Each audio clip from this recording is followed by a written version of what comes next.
አንተ ልጅ ደደብ ነው ወይስ ደነዝ ነህ?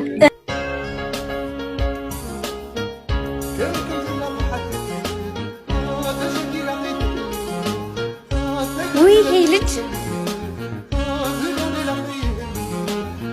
ሳሎሜ ሳሎሜ ሳሎሜ ሳሎሜ ሳሎሜ ሳሎሜ ምንድነው? እኔ ተሰቃየሁ እኮ አንቺ ትረጅኝም እንዴ? ቆይ አንተ ልጅ ደደብ ነው ወይስ ደነዝ ነህ? እኔ ፍቅረኛ አለኝ አይገባህም እንዴ? እሺ ነሽ ገደል መግባት ትችላለህ ከፈለክ።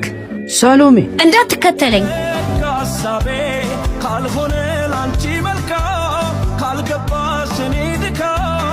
ፍቅረኛ እኮ ለቴን ከከተማ ውጭ ሊያከብርልኝ ነው። የምርሽና በጣም ደስ ይላል።